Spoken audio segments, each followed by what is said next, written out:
Thank you, everybody, for coming. We really appreciate the opportunity to kind of show you what we've been doing for the last couple of years. The Workman Office of Distance Education was launched in July of 2008, and it's been a busy couple of years. We've got a lot to show for it. In fact, I didn't bring any copies over today, but if anybody is interested, we put together it's about a 45-minute documentary for the Board of Trustees on what we did and how we did it to get where we are today. If anybody's interested, just drop me an email and I'll throw a copy in intercampus mail, or if you're going to be gone for the summer, give me your address and I'll send you a copy. It's great with popcorn, runs on any television, so any DVD player, so feel free to ask. Anyway, when we started the program, we had I had one main directive, and that was to start with, to put together a series of courses that were in demand based on our credit advisement managers' records. And some of those courses were already in the ASAP curriculum, but a lot of them weren't. And Keith Lasota at the time was my boss over there, and my instructions were that to take the syllabi from the last time the course was taught on campus and work with a subject matter expert to modify it as little as possible to keep the integrity of the course the way it's taught on campus, but also to compress it to the 5-week format, and any assignments that didn't make sense to do in an online setting, of course, would have to be modified or replaced with something that would. So initially we put a call out to faculty in this very room at a faculty meeting, and we got a few takers, and for those courses that we didn't, we found within our own adjunct pool some subject matter experts, and a couple of those are sitting right here today, and we'll introduce them in a minute. These guys put the courses together, and as they were working on converting the face-to-face classes to online, Lois was hired, and actually Lois's predecessor, Stan Wilczek, who's now full-time I don't know what his rank is, but he's faculty anyway. At the time, he was recruiting more adjuncts and trying to line up instructors to teach these courses as they became available.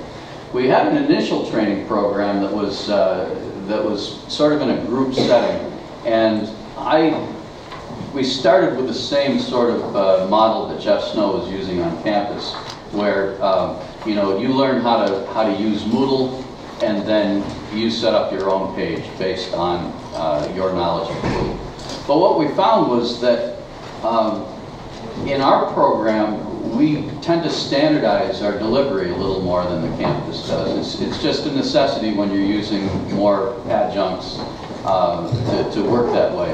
And we're also sort of standardizing our course format with the hopes that one day we can join OCICU as a provider. Right now we're just a member, but join them as a provider. And they have certain restrictions on how, or formats that they want you to adhere to. So we changed gears after a few months and told our content experts and instructors, don't worry about design. We will design for you. You tell us what you need designed. And these guys can tell you how they think that works out. We think it works out very well. And I think that those who are concerned about academic freedom, I think there's still plenty of that in the system, but we're just here to be your hands. It's kind of like if you've ever watched the editing process for movies, the director stands behind the guy at the keyboard, and the guy at the keyboard does what the director tells him. So, it's, as I say, the content expert, the instructor, is still in charge of their course, but we make it work for them. So I could go on, and I know that this isn't what you came to hear. So I'm going to turn things over to my friend Lois, she's got those doors closed, I think, because if she had them open, they look over this beautiful pool and palm trees and all of that, and it makes us really jealous. So, But actually, this is a great demonstration because we are using remote video like this in some of our online classes and some of our face-to-face classes in ASAP as well. And I think Tim will probably talk about that a little bit. So I'll turn it over to Lois now. Thank you, John. And a warm welcome from St. Augustine, Florida, to all of my colleagues in Keuka today, and to those instructors that will be joining us next week for your triannual online instructor training. It's great to see so many of my former students there today, too. Today we're going to learn a lot more from our panelists, Tim Sellers, Doug Richards, Tim Gilbert, and Linda Zimmerman, and how they embed the human element and the Keuka way into their online teaching. I personalize my online teaching by telephoning my students 1 week prior to their course commencement date. To launch today's panel discussion, I found adapting my face-to-face rubrics to online teaching rubrics, the ones you see in your packet in blue paper, help to elevate student engagement, increase the number of high-quality student submissions, and elevate course rigor. Underscored by online syllabi requirements and what I want my students to demonstrate, I email these rubrics as attachments to my instructor's welcome letter. I send that to my students 1 week prior to their online course commencement date. In your packet, you may also note that I received an email confirmation from my prospective students prior to the launch of my course. My students' confirmations contain their telephone numbers, which I call before day 1 to specifically review the rubrics with my students and answer any questions about the syllabus or anything else that they may pose. This is my low-tech, high-touch way to establish the human element and the Keuka way into one of my online teaching practices. As you may note from one representative student response in your packet, incorporating more audio by telephoning students helps adult learners to develop confidence and feel connected and experience a successful launch to their online course. It also establishes a pattern of early and frequent student engagement. The research tells us, and this is a quote, that engagement goes hand in hand with audio-visual communication. And the research further tells us the more students feel connected to their professors and to their classmates, the more likely they will be to stay in the program. And that's a quote from Hirsch. So, contact each one students with a welcome letter and a telephone call the week prior to the course commencement date is my humble way, low tech, that I have an online teaching practice that establishes both the human element and the Keuka way. Now, Tim Sellers, Doug Richards, Tim Gilbert, and Linda Zimmerman will explain their much more high-tech online teaching practices that they use to bridge the gap and increase personal communication with their adult learners. If you have a compelling question, by all means, please signal the panelists. In the alternative, we've reserved ample time for Q&A after Linda Zimmerman's remarks. So if possible, please jot down your question, reserve it for Q&A. Please get comfortable and enjoy more learning from our panelists on their online teaching practices. Thank you. Tim? Hey, thanks, Lois. So Lois has given us about 5 minutes to talk about some aspect. A number of the things she uses, the rubrics, things I think a number of us use already. I'm going to limit my comments to a few specifics that she and I talked about earlier. Online teaching is really flexible, it's very convenient, it's a wonderful way to do it, but at the end, good teaching requires that personal communication, that personal touch. And as Lois was alluding to earlier, any way that we can bridge or really make those personal relationships better, the better our teaching is going to be. So I'll give you a few things that I try to do with my online classes. One is trying to insert these very short video and or audio clips of me highlighting some aspect of the course. Perhaps it's simply a welcome message, maybe it's a preview to a particularly difficult chapter, maybe it's talking about a project, but something that's going to be very focused and very short. A lot of my work with the teaching or technology and learning mentors program that we've established here with the Title III grant, I've been able to attend a lot of different technology conferences, and it's great not only to see what's new out there, but when you're with the educators, they're really finding out what really works. And I mentioned it a few times, the word short. Short is the key. People who have been doing this for a while really know that the students don't want to click on and watch an hour-long video of you, despite how great you are. They want to have something they can get at go really quickly. They find that people that have longer videos or audios, as perhaps an MP3 file, that the first couple are viewed, and after that, nothing really happens. So getting it down to really no more than 30 seconds, making it a very focused line of communication is going to be the best. So that's what I try to do. I like to vary between video and MP3s, that's an audio. Try to get the technology that the students are going to be using. So if you can give short audio introductions as an MP3, everybody's computer can play that automatically, and a large number of people can take that with them if they want to. Again, for 30 seconds, it probably isn't something they're really going to take and listen to a podcast, but at least they've got that opportunity. One thing about these audios and videos, the content is going to be very directed. But the whole reason of doing it is to give that personal touch.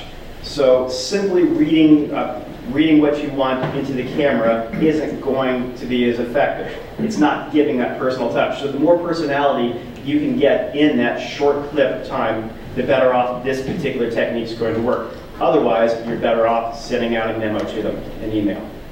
So one thing we don't have to think about is that does become very important. And again, you don't have them with all the class time, so you really have to put all of that personality, all of that personal touch into that very short, directed time.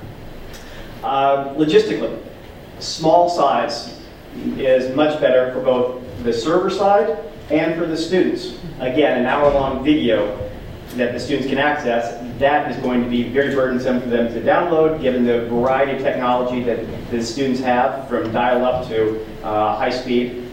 The different computers, the smaller they can be, the more likely they are going to use it. If they can click it and it comes up, they're going to use that. If the big technological process, chances are they're not going to use it unless you force them into it. Second big thing that I try to use is promoting communication methods that students use. Of course, today how we communicate is very different. How students communicate today compared to 2 years ago is very different. We see that definitely in the traditional side with the 18 to 22-year-olds, but we also see that with a lot of adults. Many of you will use your phone as one of your primary ways to communicate. Well, we can take advantage of that. A lot from our side, I prefer to be at my keyboard and type messages in email. Lots of people want to text. And of course, it's very convenient. If you're going out and you say, oh, I got a quick question for Professor Sellers, they can do it. Now, the technology that we use allows us to do some nice things. A lot of students don't realize that they can simply text to my email, to my Keuka Gmail. So they text it, and on their phone, it comes to me as an email, or actually comes to me as a chat. So I can chat back and forth with them sitting at my keyboard while they're in line at the bank. Too often they don't really realize they can do that. So I try to... And I'm done. Office hours, online office hours, something that's been around for a little while, but that's another nice way to get to establish that communication. But to communicate as they do. Facebook has shown us that technology can build social and personal interactions. Let's use some of these to build those same things. Lastly, I just touched on it briefly, is this idea of moving to the cloud. Again, what the email program that we use, this Gmail, allows not just email, but a host of different technological processes where we can do things in the cloud. That is, we can store information virtually on servers, and we can actually use the software. So you don't have to have Word installed on your physical computer. You can simply type a Word file in your Google Documents. You can use it as a spreadsheet. They've got their spreadsheet program. All sorts of these things. Those exist in the cloud, and that makes accessing these pieces of information really convenient no matter what computer you're on. So Gmail isn't just about email. It's about a lot of things. We add to that is the online collaboration. Any of these documents that you create in the cloud, you can share with one other person, the entire class. And then they can work on a shared document. It's not, I'll work on it, then I'll email to you, and then you email to someone else, and I'm not sure which version I've got. You have one version that exists in the cloud that everybody has access to, and makes this collaboration, and hence this communication and personal touch, much, much easier. I've used up my 5 minutes. Nice work, Tim. Because we're professors, we like to profess, and I'm trying to keep my professing to a minimum. I'm actually going to, first of all, I've been taking notes on what Tim's been doing with some of the high-tech, with the audio and the video, the engaging of the sense of vision and a sense of hearing the professor. And I think all of those are really very valuable. I'm going to try to use those. Because I teach English, I'm particularly addicted to the written word, and I think that one of the things we need to be appreciative of about teaching online is that it forces students to engage more with the material in writing. And we know from lots and lots of research that the more students write, the more deeply they can think. It's a lot easier to talk about something and less engaging than writing. I want to talk a little bit about I'm going to start actually by making you very schizophrenic. But I want you to turn away from the visual, me, and over to the screen. And I have a very brief PowerPoint where I just want to talk about teaching online literature courses, learning objectives, learning instruments. And if Sandy can pop the second slide, there are very few. And I apologize if this isn't big enough, but I'm hopeful that you can read it. I can't. Notice that to begin with, I want to talk about the sort of learning goals that I have for my literature courses. In those literature courses, my job, it seems to me, is to establish an atmosphere of trust and respect in the class, to allow students to feel comfortable in exploring their responses to works of literature, and to be able to connect those works to their own experiences or the experiences of those they know. In addition to that, I want to be able to get them to feel more comfortable in expressing their ideas in writing. And the modalities that I use for that, Sandy, if you can go to the next one, the ones that I rely on a good deal, first of all, and primarily, is the forums. Again, for those of you who use Moodle in your regular courses or in some hybrid form, the forums are an opportunity where the students need to respond to a prompt. And I ask them to do a couple of those a week. I give them fairly precise prompts in terms of things that I want them to accomplish, but then I also give them some latitude to explore their own particular responses. And I give them some pretty particular things that I'm looking for. I tell them, for instance, that I want them to focus on specific passages and to include particular page numbers, and to use specific and descriptive language to describe their response rather than vague generalities. So I give them some precise sense of expectations. The forums, it seems to me, are particularly valuable for a couple of reasons. First of all, it decenters the course. There's a minimal instructor presence in the forums. My job is to decenter without disappearing, which means that I let them do their forums first. And I'm trying as hard as I can to stifle myself, to bite my lip, to not jump in until after they have done all of them have done their forum entries. And I say I want about a page or so from each one of them. Sometimes they go over, sometimes they're a little under. Sue is smirking there in the corner, one of my former students, and she was very enthusiastic and sometimes went on for a long period of time and did a good job of exploring her responses. And then the other folks in the class would react to those responses as well as doing original postings on their own. These are good for group building. They're good, I think, in particular because I shut up as much as I can, for helping them to find their voice. Because the forums are asynchronous, now there are modalities that you can have them all show up at the same time in the chat room, but because the forums are asynchronous, it maximizes flexibility of schedule, but it also, and I think most importantly, gives them time to think and articulate more precisely what they want to say. And so therefore the quality of the conversation in an online format is much more impressive than the average quality of conversation in a traditional classroom. And that, I think, is the most important thing. We worry about whether online is as good as regular. Well, in certain ways, online is better. And this is one of them.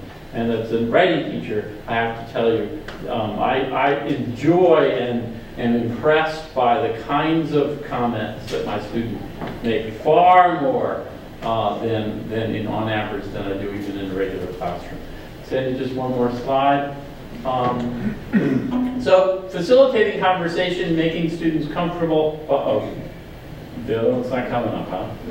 Oh, not to worry, there's not a lot of words on the other one. The last one should read writing rubrics. Exercise your imagination, folks. Should read writing rubrics, and the notion that adult students really do need more precise expectations. And many of the courses online that we have are populated by returning students, by older students. And I have to say that one of the things I appreciate about ASAP is that they do have some standard rubrics, and Lois spoke to you about rubrics as well that she uses. I use rubrics, their standard writing rubric. It helps, I think, a good deal for the students in a situation where we're not occupying the same physical space, to be focused on that writing rubric. And I'm trying to develop rubrics for more of the modalities that you use. And I strongly recommend that you try to do that too, to translate some of the things perhaps that you put into your syllabus into a rubric that gives them a sense of, here's what I'm expecting, forces me to articulate, here's what I'm expecting. And here's the kind of weight that I give to each one of those elements. So I would say that the other thing that in addition to the forums, which I think are wonderful, I encourage you to use rubrics. Now, so that's a little bit lower tech than the bells and whistles that Tim was talking about. And I'm going to crib like crazy from what Tim came up with, but I would urge you, as you try to diversify the kinds of ways you're interacting with your students, using audio, using video, to not stray from the great value, I think, that online courses have, which is that they make students write more. I'll close with an observation that I'm addicted to NPR. I drive long distances and I'm addicted to NPR. There's this wonderful NPR show called Way with Words, and it's about language. And the last episode of that, they talked about a study out of Stanford by a well-respected writing teacher who did a longitudinal study in which she said that because students are engaged more with text, whether they're texting on their machine or whether they're texting on the computer, they are in many ways much more sophisticated writers. Shock of all shocks, all those conversations that I'm having at cocktail parties go out the window. They actually can be, if we can take advantage of it, much more able to focus on the essentials of good writing, which are essentially rhetorical. Do you know your audience? Do you know who you're writing to? Do you know what they want? What we need to work on with writing online and to build on is this sense of code switching, what the linguists call code switching. Essentially being able to move from using late, L8, to the typed out word, to, in other words, to be able to switch from that to a more formal piece of writing. And that's the other challenge with online too. Forums are more informal as you move in. And what I do in my course is to say, okay, now you can talk to each other, and they're much better at talking to each other. They get much more nervous when I ask them to hand in a paper. And part of what I do and what I urge you to do when you have papers assigned is to pay attention to not only to the ways in which they can pull stuff from their forums, but then how they need to reshape it in a different format, in a more formal essay. That's what I do. Thank you. Before we move on to Tim, I just want to add something to that. As I'm sure a lot of you do, I incorporate Moodle in my face-to-face classes as well, and I set up forums, weekly forums that are based on whatever we ended up talking about in class. And I've come to realize that forums are really the great equalizer, because I have students, and I know as a student I was one of these people. As I was leaving class, I thought of what I should have said. You know, it takes me a little longer to process what's going on in the conversation, and the forum gives you that opportunity. It gives everybody that opportunity to process. And you know, the people who think really fast on their feet are going to have that same thought whenever they sit down and type. But the person that takes a little longer to process has that time. And I've found, and especially in the classroom environment, because I'm still dealing with students in a face-to-face environment as well, a student that I didn't think might really have grasped what we were talking about, I go home and read the forums that we do afterwards, and they got it. It just took them a little longer to really process. So again, I think that you know, in both online settings and a hybrid setting, the forum is really a critical piece. Tim?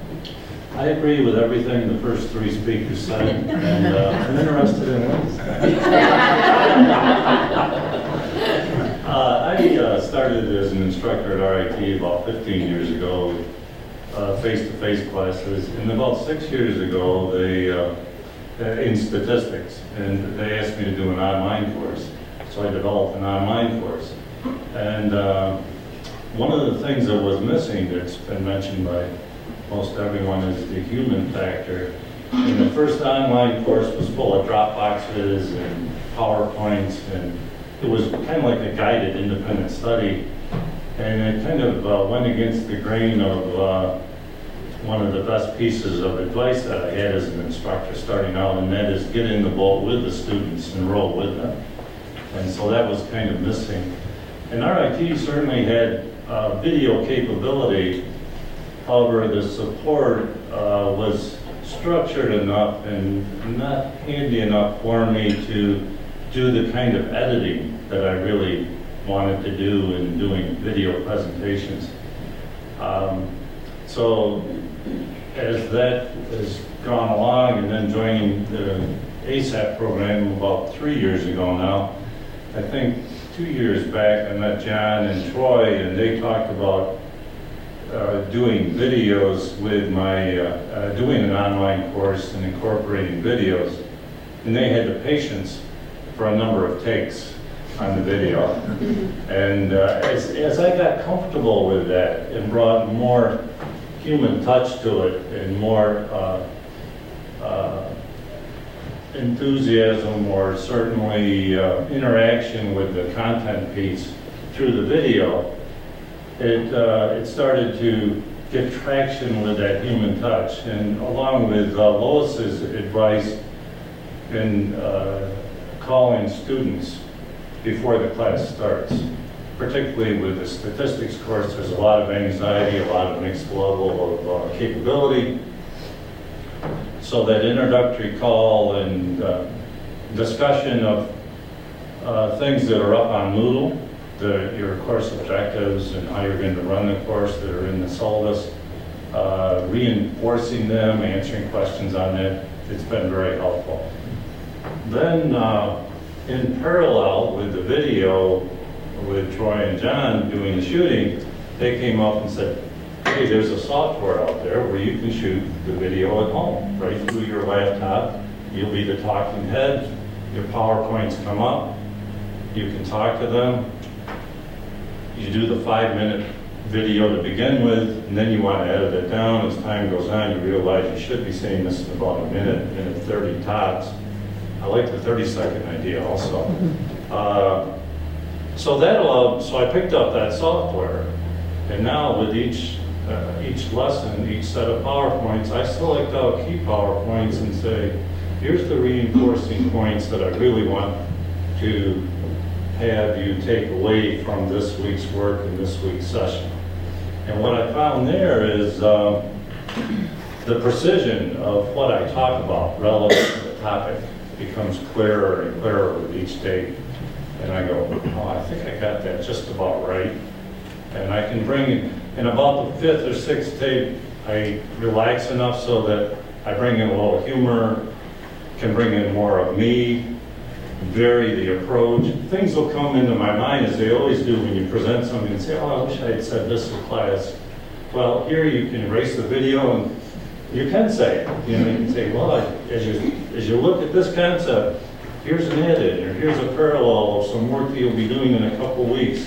Learning objectives in from week 2, 3, and 4, and week 1, just to say, you know, this is what you should be thinking of today, but then here's what you'll be tying it into in 2 or 3 weeks. So, the humanism has come up from the standpoint, if you've got PowerPoints up on Moodle, you've got all your discussion notes up on Moodle, you've got now videos to highlight what's on Moodle, and then parallel in this technical course, this Business 320 or statistics course, the text that I came upon 2 or 3 years ago, and I use at RIT and I use here, has a website where I can monitor the homework that's completed, the time it takes for each student to do their homework, what questions they missed, what answers they give on those questions, and then I can look at a homework question and video that homework question on my laptop, and I'll be the talking head next to it, and say, here's how you should be thinking about this question, here's how we go through the example, and email them the 45-second to 1-minute video, real time. And that means checking your emails for their questions or missed homework assignments pretty much twice a day throughout the week. As the course runs, I get on around, I'm an early riser, I'll get on around 6 o'clock, see who had their head banging against the wall last night doing their homework on the website. And they have a button that says Ask My Instructor, and they click on that, it sends me an email with their question embedded in the email. I can make the video, respond to it before 9 o'clock the following morning, so they have an answer to that question and that particular statistical concept. So I can use the video in a number of scenarios, making it more and more human. The set video up on Moodle, the one-off reviewing of homework with students in specifics, and then when I see a trend of missed homework assignments or problem 5, 3 or 4 people will miss, I'll make a problem 5 video and send it out to the whole class. So thanks to a lot of patience with Troy and John and moving the technology along, what's really happened is I now feel I'm in the boat with them. I've got a level of interaction with the student through Moodle, through the videos. Then in an online session, I'll hold a standing office hour or office hour by appointment, and we'll review through Google Docs, be looking at the same document. My voice will come through to all their computers that log into that office hour, and I'll review questions ad hoc with students who can chat questions into me and say, can you take a look at question or slide 5 or spend more time on it, or I don't understand a specific concept, and I can bring that slide up for that week on Google Docs. So I don't know if I should really admit this, but about 3 years ago I was at Brugger's Bagels and they had free Wi-Fi And I said, I'll have the chocolate. And they said, no, this is for your computer. So they've come a long, long way with me as far as computer technology and the excitement that it's brought to online instruction.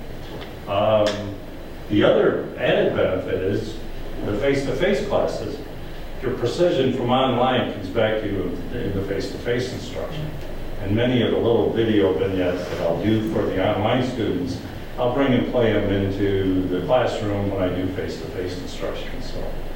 So there is a mutual benefit for both forms of instruction, and it's been an exciting time to work in the field.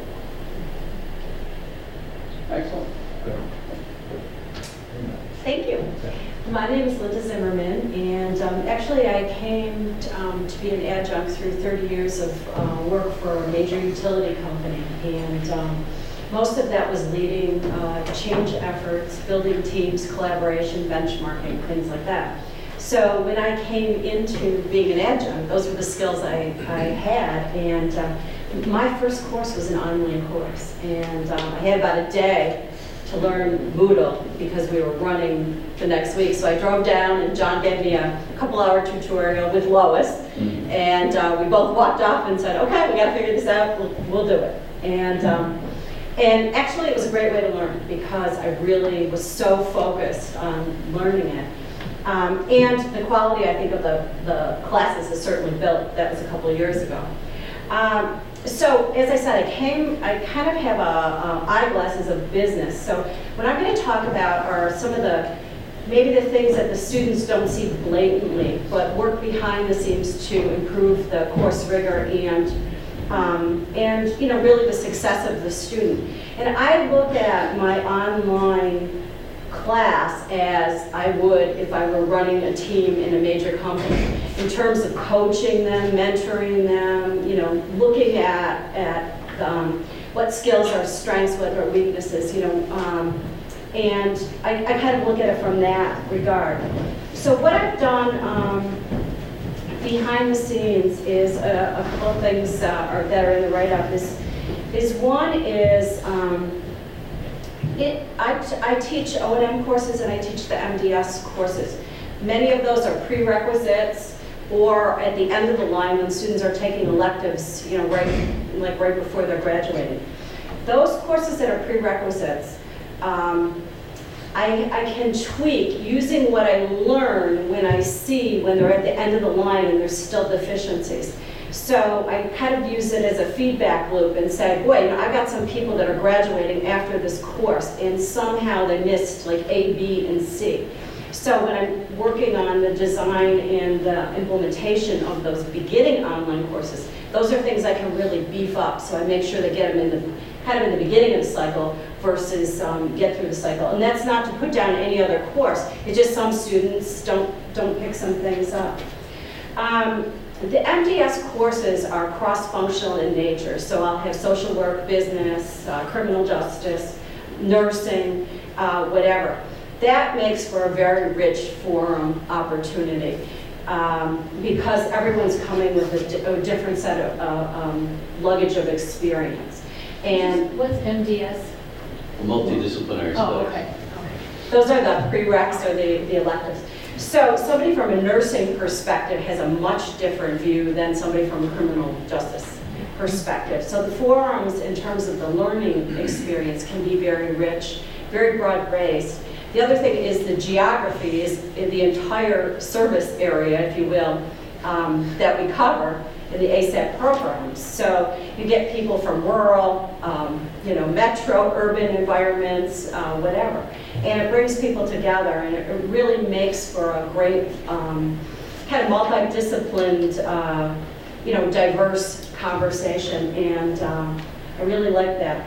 One of the things I've been doing, and I got this from another instructor, is in the forums I noticed that if the instructor kind of pipes in at any time, it seems to bring any kind of forum to a standstill. So what I've been doing is bringing forth like exemplary responses and showing that as an example. And that what I see is in the forum, the students are moving really to the best forum responder, which is great. The other thing in terms of the kind of the personal touch is usually during the first day or two of the course, I make sure that I've made a personal connection. It can be online or by phone with the student based on what they've submitted on that first assignment. And we talk about that, we talk about the strengths and weaknesses. Also, for every course, I've taken the syllabus and the writing and other pertinent rubrics, and I've come up with a checklist, and that's right online prior to where they would submit their assignment. And basically, I encourage them to go through that checklist and use that as a guide in order to develop whatever submission they have. You know, kind of make sure it's in the soup before they hit send. And I found the quality of their work is much improved, and they're not getting dinged for things that they just overlooked. And they're getting the full opportunity to do well, should they choose. So that really is the MDS kind of link and some things I do there. The other things that I've learned is I've taken some of the standard writing assignments and moved them into a forum. And I find the quality of the submission is a lot higher when their fellow students are seeing what they've submitted. The quality of the writing skills, and there just seems to be much more passion about it. Like, say, take a book review or a journal article critique. You know, and I'll give them a certain number of paragraphs per item or whatever. They put that on there, and then the students, their co-classmates, I should say, are able to ask questions and everything, and it really builds like this great team. I mean, they get really excited about seeing other students be successful, and they're very encouraging of their fellow students. And sometimes I feel kind of funny because I feel like I'm viewing this whole thing unfolding right in front of me, and it's really motivating as far as being an adjunct to see what the students can do given the tools and the environment for success. The next thing I want to talk about, this is another kind of behind the scenes thing, and that's collaborating with other instructors. I had the opportunity to collaborate with an instructor who actually lives in Brazil. And she taught an online course as a practice of a course that I had been teaching for a while. And we were able to email back and have some conference calls. And I didn't really show her like how to do the technical part of Moodle, but we talked about the rubrics, all of the checklists, the grading, and all that, those kinds of things. And it got her ready to teach this course. And what was so interesting is I was able to give her feedback on what I learned. She taught the course from Brazil and was able to give me feedback after she taught the course. And we were able to take it from kind of a US type course to really a global course. And what's exciting is this course, you know, may be used globally going forward, and to just get that perspective, that just U.S. slice of life. The course is social issues in the workplace, and there were a lot more issues she brought in and changed some things around. And I took all of her suggestions and just taught it maybe a month or two ago. And I'm in the process of summarizing what kind of results I got teaching that here.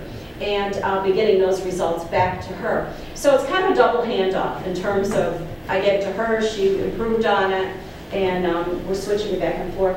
And we kind of are mentoring each other in this process. Again, the overall result of that is not that we're able to mentor each other, but the quality of the course and the view we're taking of the course is much bigger than we had originally thought it would be. So, and the last thing I want to talk about is being able to teach in the classroom in the O&M and the multidiscipline area, and also teach online, as was said, has given me a totally new set of eyes on how I teach both courses. And each course I teach in the classroom, I'm constantly thinking like, okay, how can I put this online? How can I do this? How can I do this? And I found even in the classroom courses, they're kind of merging into a hybrid course. The concept that John talked about this forum, using this forum following the class. Well, sometimes in the ASAP classes, we don't have a huge number of students. And so you kind of exhaust the group participation thing. And by adding in, like having maybe a 3-hour in the classroom, but a 1-hour forum that they're doing during the week, in terms of giving me a response and then working with each other and bringing in other resources, kind of solves that problem. It's kind of a hybrid course. They're still getting the full course content. It's just that when you have less amount of students, there's just less responses in the classroom. It also gives the shyer student this avenue to just really say what's on their mind. And I see a passion coming out and a confidence that they use online that they bring back to the classroom. So that's has been a nice benefit for me of being able to see both. The last thing I want to talk about is really using the WODI staff. And in my mind, I kind of call it like the sniff test. But if I come up with an idea, that's where I call and I say, kind of sniff it out. Like, is this something that's going to fly, or is this a dog? And what I like is they can say, well, you might want to call this instructor. They tried that, find out what their feedback is, or this is the last person who taught it. So there's this kind of benchmarking that goes on behind the scenes. And I really like the fact that some of them have been through the ASAP course. So they can tell me, that really fits in. Or, I think that's going to be really a conceptual stretch. And I think it's going to be hard to make that leap online. You need to build up to it. And that allows me to kind of pilot things, and some of them are crazy ideas, some of them pan out, but at least I get some feedback before I kind of throw myself to the wolves. The last thing I want to mention is if any of you are considering teaching online, I started out with some insecurity in terms of I wasn't quite sure, was I going to wreck the course? Was I going to look like an idiot up there? Was I going to delete something? I was really worried about all those kind of things you worry about when you move to a new technology. And what I found is students are much more flexible in wanting the course to be the best it can be. And if they find something that looks a little goofy, they usually email you. You send out a notice or a video, and you say, oops, this didn't quite work, and they're really good about that. They want it. They want to have a successful experience. And many of the students that take the online are non-traditional in a non-traditional program. The nurses do most of their work between 1 a.m. and 6 a.m., social workers, a lot of them are working on the weekends, so it's all different. It really fits their lifestyle when you see them putting out their work, and they can download it and work on it, as works for them. So obviously you can see I'm really excited about online teaching. I love both the classroom and the online, but it's given me a different set of eyes, and I couldn't have done it without the WODI support staff, because literally I didn't know what I was doing when I first walked into John's office and said, what do you mean this starts next week? What do you mean we got to redo the syllabus? So it's been a fun journey. Thanks. Just to build on what was said, we do pride ourselves in support. We have the WODI help desk. We have a cell phone that each one of us, I'm sure, has it in their pocket now. We provide help to our students and faculty from 9 a.m. till 10 p.m. 7 days a week. We turned the phone off on Christmas, Thanksgiving, and New Year's, I think. But and I think that Sandy had the phone on Thanksgiving. I think she left it on Thanksgiving. I did. Yeah. So we're very committed to our students and our faculty. We want people to be able to succeed at this. Recently, we've discovered that our nurses, especially nursing and social work, they have some prereqs that they have to get out of the way. And so these students, the first exposure they have to Keuka College is an online class. And I don't know how many of you know nurses, but they might be able to save your life, but their VCR at home flashes 12 and always will. I'm married to one, I can say that. And they still have a VCR. That's right. So we saw that this was an issue, and we got to the point where we realized that the basic training that we were providing everybody wasn't enough. So starting April 17th, we're actually offering hands-on, face-to-face basic computer training at our local community colleges for both our instructors and our students. So that, and this is first-hand knowledge after using the help, or manning the helpline. There are students out there and faculty that say, I hit the save button, but I really don't know where it goes. Next time I open Word, it's there. So, but I don't know where it is and all that. We want to try to support our students on that level and give them every opportunity to succeed in the program, because we don't want to lose them before they actually get into the ASAP program properly. And I also wanted to introduce you to our staff because they're all here today. Tom Shepard is up here. He's the guy that makes sure that the Moodle page is available to students and instructors when they're supposed to be. As soon as we know who the instructor was assigned to that course, or within a week or so, Tom marries that instructor with the template page for the instructor to use. Once the instructor is done modifying it, we show instructors how to turn the page on themselves, or we'll turn it on for them so students have access to it. And then, thank you, Tom. Troy, you've already heard about his contribution. He's behind the video camera right now, but Troy does a lot more than simply video and audio work. And he mans the help desk as well. He's got a good sense of humor. So usually when the student or instructor calls, they're a little frustrated. They wait a little too long before they call. And Troy's great at peeling them off the ceiling and then getting them to laugh by the time they hang up. And then Rick and Sandy are our instructional support specialists. And these guys are, Sandy, of course everybody here knows Sandy, I think. She graduated from our ASAP program last summer. And Rick is when do you graduate? August, this summer.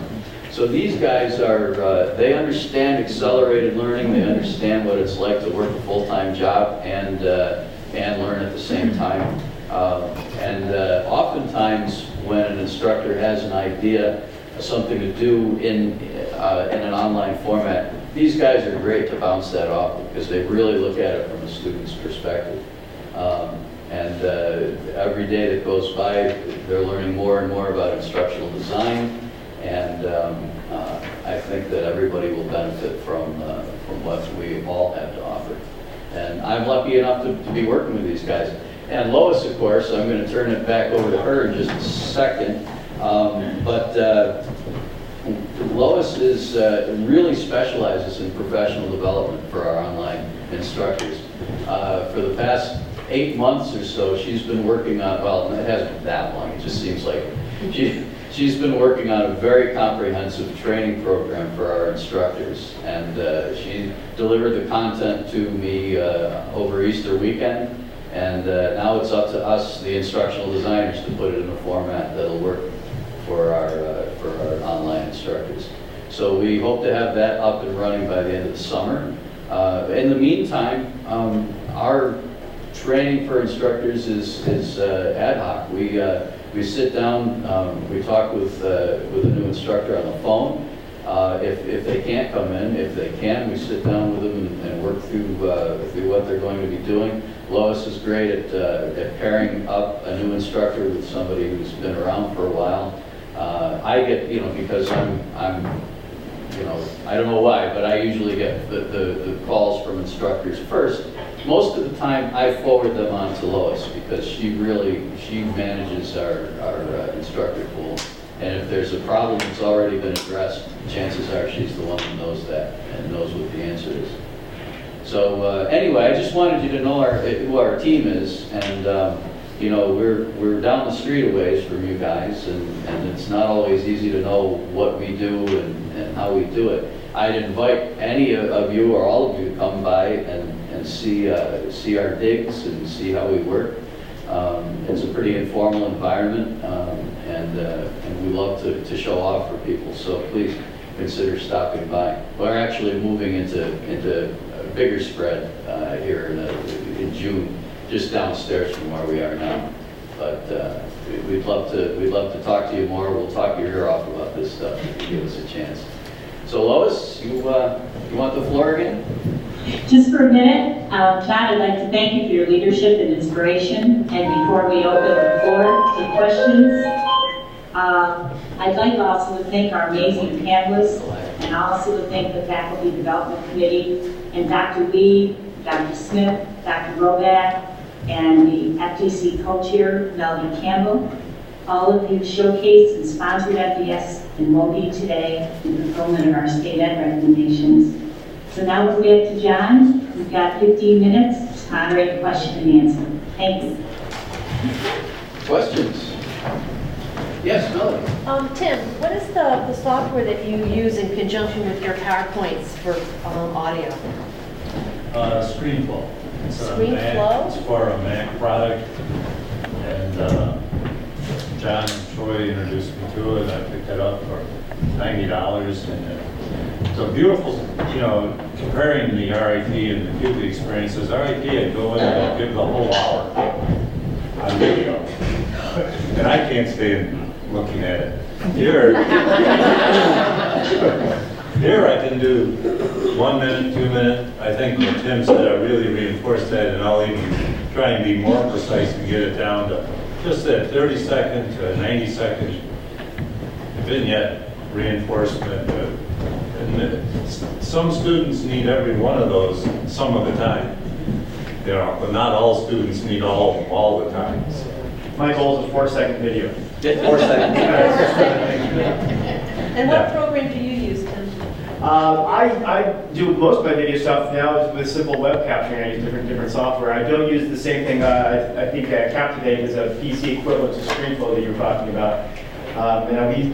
What's our availability with Captivate? We have Captivate. I think Jeff Stone. Jeff Stone. Well, I know we have it here, but I wasn't sure from getting instructors online. We got the same. Okay, all right, yeah. So Captivate would be the similar for PC. I've been fooling around with Jing. Have you looked at Jing at all? Jing? Jing, J-I-N-G. No. You can do 5-minute videos. Mm-hmm. Just download it from the internet. It's free. Yeah. For 5 minutes at a time. That's what I usually do is find something that's free out there. Yeah. And again, having the short really makes it a lot easier, and your ability to find something, as you said, like that, it's a lot better the shorter it is. Thanks. Anyone else? Yes. Yeah, I have a question. The forums, I'm convinced, I'm sold. But I'm really nuts and bolts question. How do you get them to, initially, people who have never been on a forum before, what do you do? Is it, how do you incentivize? You either do it or fail, or how do you do it? It's a great component in my class. Okay. I said to them, every week you're required to post a certain number of substantive posts to my questions, and that's graded. Okay. I have some forums that are not graded, and I clearly delineate which are graded and not graded are more introduction or thoughts. And then there's ones that are clearly related to content. Let's say this is graded. These are just, if you talk about rubrics, here's what you need to do in order to get the full points. Yeah, we have some boilerplate copy that describes what a substantive applied. Yeah, thank you. It's in the syllabus. Yep. And then I add my own. Yeah. I mean, you have to give them really precise guidelines and say, this needs to be there, this needs to be there, this needs to be there. And I try to keep that list fairly short. Yeah. I think mine's like 5 or 6 items. Yeah. But you know, boom, boom, boom, they should be there. Yeah. And then I think when I do come back, because I think it's that issue about decentering but not disappearing, when I come back, I try to reinforce. I really like the way you put that page number in there, or or something a little more subtle than that. But in other words, reinforcing that, Martha did a really good job of X, and that sort of thing. But plus, again, I just give them a quick grade. Okay. I turn it around really quickly and say, I give it out of 20, and I just zap it out to them and say, here's the grade, and you know what happens is they all the ones who want to get the good grades also gravitate to doing what the good student does, and they know who the good student is. Right. Yeah. That's a nice thing, 'cause everything is right there, so it's easy to tell. Yeah, They have to their read each model other's, right they there. have to respond to each other's, and they know who's doing a good job. Sure. And they know who's Dr. Richards is saying, there, Martha did a really good job on that. That kind of thing. And it takes over once they get it, after the Yeah, first week or and so. then it flies. They get it. Yeah. And it just takes off. I use it for the class participation grade, their class Okay. participation grade. And it usually closes on a Sunday night. I think that's pretty standard. And usually on Monday, I get them their grades, because Wednesday, they need to have their next response to me. I don't grade them when somebody posts a forum post, like say their journal article critique or a book review. I only grade them on their submission, not what their classmates may have remarked on that. I mean, I expect everyone to remark on it, and they all do, but if they are giving them suggestions or whatever, that's between the two classmates. I think of that more as a peer review than getting a grade. But I find if you're really clear after the first week, and sometimes I give them a little leniency on the first week because I want to encourage them to do, the best they can for the remaining. And I give them really specific feedback on this one. Well, I didn't see this there. Gee, you might have cited, you made an assertion, I didn't see a cite or something. It's usually always by the second week it's there. Yeah. And I go with Linda, I think they gave that feedback promptly is key. One thing about the accelerated course, and this is where I differ a little bit, is that first week I rarely give leniency, because that's a week's already gone by, and that's a huge chunk of class. Yep. Where in a 15-week, Yeah. you can say, well, let's kind of build this up, build up, get it. Here, I want you to get it right now, and so we're moving on, and you find that stick versus the carrot approach in that first week works well. And as I said, after a week, everybody, you do the same thing. Everybody sort of gets it. Yes? You talked about the difference between professional language and their text language. Do you allow them to use the text language for forums when it's just amongst the students themselves? Or it's strictly? Well, actually, what I have is mostly non-traditional, so I'm not looking at your average 19-year-old. And so that, your 30-year-old nurse is not generally using text language. I can't wait till I get my L8, and then I'll say, question mark, what? Because that's my deal. Forum is an in-between language. The students will ask that a lot, and so I'm a little bit more lenient on punctuation errors and things like that, and I tell them that that's less important. But generally, the language tends to be at a fairly high rate, and if it isn't, I may make a sidehand remark about didn't understand what you're doing. I just want to make a follow-up comment. When I've done this, I generally allow the texting language when it's a synchronized communication rather than an asynchronous. Because during synchronized conversation, it's moving so fast that you don't want to stifle the flow of what's going on, even though I am frequently pushing the question mark button that they know by now means Vicki doesn't understand what that means. So at different times, I do allow the text language. Yeah. Now, when our admissions staff are selling these courses to our students, they're pushing the fact that they're asynchronous. That doesn't mean they have to be. If our instructors are working with a group and the group agrees that, 9 o'clock on Tuesday night, they all want to get online and talk to them at the same time, that's fine. But if one or two students say they can't, then you have to be flexible. Well, I'm talking about office hours. Sure, too. yeah. Oh, yeah. I mean, that's volunteer, Right. 4 or 5 of them get together. Yeah.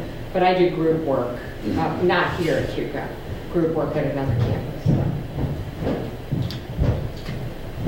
Tom? I just wanted to make a comment relative to the Google helpline, because we learned a lot from our students and their instructors on the Google helpline.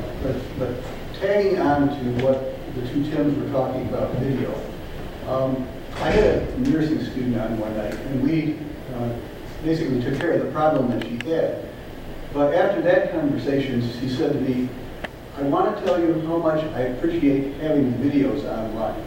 Because she said, I sit down with a fellow student and we're able to play the video, and if we don't catch a concept, we're able to back up and play it again.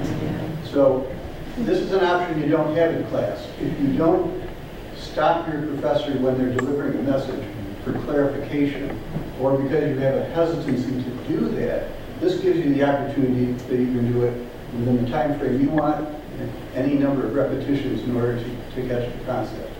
So I think that's very, it was unsolicited feedback from the student, but it helps us to understand the importance of what we're doing and how it helps them get across the message. Yeah, it's really powerful, and it makes the difference between, sorry? Oh, Sandy, go. One thing on the forums too that totally gives you an opportunity is there are different types of forums. So that if you want that discussion to start with your questions, there's one that's in there that you can have the students have to answer before they see everyone else's. And so you're getting first that input that they have without the influence of others, but at the same time, once they have answered the first time around, it's open. It's got all of that extra in it. So it's sometimes a different way of gauging the assessment of the students. I think we might have time for one more question. Anything? All right, well, I want to thank you all for coming, and please, like I said, don't be strangers. We want to encourage everybody on campus to get involved with this online program, and we do what we can to make it easy. If you are interested, please contact Lois Austen. Type her name in and it'll come up in an email, and she'll get the ball rolling.